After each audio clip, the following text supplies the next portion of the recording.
Pirate101 is a game that allows you to ride mounts into battle, as well as jump 15 feet straight in the air. In all seriousness though, it's a game that has so much of its content back behind a paywall. So what we want to know is, how far can you get in Pirate101 without membership or crowns? So the first thing I did was I picked my name. I mean, it's pretty obvious, you have to do that for every RPG out there. So the next thing I had to do was pick my class. And for this playthrough, I decided to go with the Privateer because, well, I don't have one. And for our skills, I picked Born Warrior, because you're not gonna go very far and that plus 5 damage is gonna help you quite a bit. Now for the last part, we have to pick how our parents died, and how we started to go into the life of crime. So since this is a kids game, I took the least goriest way out, which was Lost. After I was done filling out the survey, I had the chance to customize my character and pick my own flag. Blackbeard and his monkey butler then led me to my new companion and first mate, Eggman from Sonic. I decided to play the tutorial because why not? I was then greeted by 3 mechanical mannequins. Hey, you guys know the future mannequins don't actually use these animations? I thought I'd point that out because we're not gonna get very far anyway. Suddenly, the Phantom of the Opera appeared and summoned his muscular hunk of junks. Blackbeard decided to one-shot them, but he couldn't do that before because I had to learn how to fight stupid mannequins. We then escaped from prison on Blackbeard's ship, and he told me he knew my Uncle Ivory.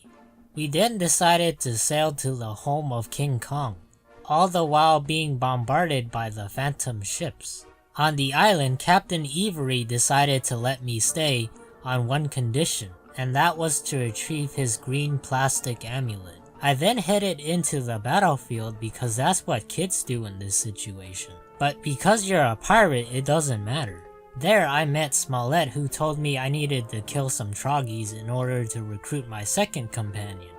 I bombed the heck out of the Froggys, and was soon tasked to destroy the last slingshot. Or I think in this case they're trying to use a cannon. After this, the Fox Lady decided to join the crew because she knew how to find the plastic amulet. I headed to the Temple of Doom because that's what Indiana Jones would do. There I met up with Sergeant Shepard, who advised me to kill one of the sharks and find a key to one of the shrines. The key led me to an ancient waste disposal system that the Froggys used. Or sharks, I'm not judging here, nobody's judging. I was then told by Sergeant Shepard that Finn Dorsal had the amulet. He decided to help in the battle and give me some advice. And that was if I got Finn, the others would turn tail. Dog Boy here decided to be a stupid idiot hypocrite because he didn't target Finn, he went for the other sharks. Now the problem with that advice is that I took it and Eggman decided to die. All the while, the dog was still attacking the other sharks. And as a privateer, you're pretty weak. You don't have any powers at all. I mean, you have gunnery, but what the heck is that gonna do? My attacks basically tickled Finn. However, Fox Lady saved the day by blasting Finn in the face. After this ordeal, I returned the plastic amulet back to my Uncle Ivory, but not before grabbing that brown stick in the water on the way out, to return to Mr. Horker, who I assumed had a long history of domestic abuse because he lives alone now. Anyway, my uncle told me to go down to the docks, where my new ship was awaiting me. Blind Rat on the sidelines told me that it was the ugliest ship he had ever seen. At this moment, I realized my Uncle Ivory evolved into an idiot because he used his own money to purchase this floating piece of cardboard. I went back to Uncle Ivory and he told me I have to go find Captain Gunn's treasure. With this newfound knowledge, I went to the taverns because that's where all pirates go to drown their sorrows in. In the basement of the tavern, I met Weasel Boy, who had a lisp in his voice every time he spoke. I also met Blackbeard, with his band of rats. Also, for some reason, the other members of the Weasel crew disappeared. Like, what the heck happened? Only Weasel Boy joined the battle. During the battle, Blackbeard decided to flee, but forgot his rat friends. You see, this is where the rats went wrong. They brought knives to a gunfight. After the battle, we needed to find Blackbeard because he was the key to Captain Gun's treasure. The NPCs decided to ruin the adventure for me by spoiling his location. At this point, we had access to our ship now, in order to find the One Piece. I mean the Captain Gun's treasure. At Blood Shoals, I decided to pick up the quest for Uncle Skittles, Danny Ratatouille, and for some reason a young boy. In Blood Shoals cave, expecting Blackbeard, I found 4 rats. I wasn't sure exactly why since I only killed 3 rats, and this was where our adventure had split into 3 parts, 2 of which can't be accessible unless you have crowns or membership. Since we don't have any crowns, we're gonna go with the cheapest option, which is obviously free. I mean, that's pretty much the whole point of the video. By this time, I also had my own monkey butler, the Macaronius. Following the free part of the questline, we got to meet Zeke from an alternative universe where he never found love, and spends his days in a cave trying to find gold. We were then tasked to collect a jade key from some prehistoric ducks, in order to get ourselves up into a new world. What took wizards 80 levels only took pirates 5. We had made it to Azteca, land of talking dinosaurs, Tarzan, and meteor showers. At this point, I decided to head back to Skull Island in order to get new gear and upgrade this useless sword and shield for something more fitting, a staff and sword. I also sold the items I got through drops, and they were worth a ridiculous amount of 1 gold. I knew I was gonna be rich pretty soon.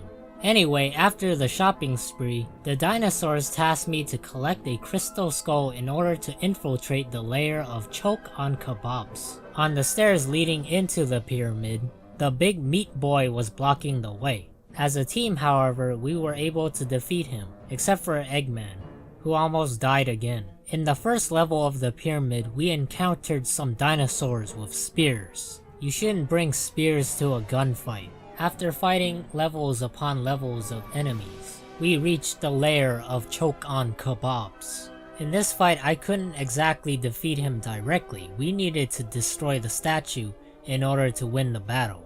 He fought valiantly. In the end though, he decided to destroy himself and end it with a happy little dance, knowing he fulfilled his wish, giving me trash items that I could never use. After completing the dungeon instance, I went back to the good dinosaurs and turned in the quest. I also went back to Zeke in order to give him his share of the gold, which was basically nothing since you don't actually give him anything. By finishing the main quest alone, we had achieved level 6. This was where the search began, for side quests to level up. On Skull Island, I helped Madame Vegeta with her coin collection, a rat lady for her lost necklace, old Nate with his diabetes, and most importantly, I visited the Petafalon Nickelodeon. After this, the water moles wanted me to destroy some shark ships. The ships proved to be no match for my floating piece of cardboard. In the Skyways, we were also tasked to collect Barracuda fillets, because nothing says delicious and nutritious like mutated bats with wings. Also, I decided to sail into the giant whale in the sky, because the game said there was a quest available there. However, for some reason, they didn't put a crown symbol on it, so I wasted my fuel and time for nothing. I couldn't even go into Jonah Town. Like, what the heck's the point of even going there if you're just gonna be on the docks? After completing every single quest for free, I had reached level 7. Honestly though, I could have reached level 8 if I grinded a little bit more. And basically, this is how far you can go in Pirate101 without membership or crowns. Level 7. Now alternatively, like Wizard101, you can keep grinding the enemies for experience, but you might end up being bored of doing that eventually. Now, I kid you not, I was in the most crowded realm there was, which was Avery, and there were only 2 people in the courtyard. I mean, if you exclude me, of course. Anyway guys, I hope you enjoyed this parody, and if there was anything to take away from it, is that Pirate101 is a fantastic game. It was well developed and had so much potential, but King Zaizo had other plans. So if you like this game or love this game as much as I do, tell King Zaizo this. Email them, contact them on Twitter, whatever you can do. Just do not stand idly by and let something you like or love suffer more than it already has to. Anyway guys, like the video if you enjoyed it, dislike it if you disliked it, but I'll see you in the next one. Until then, take care and peace out.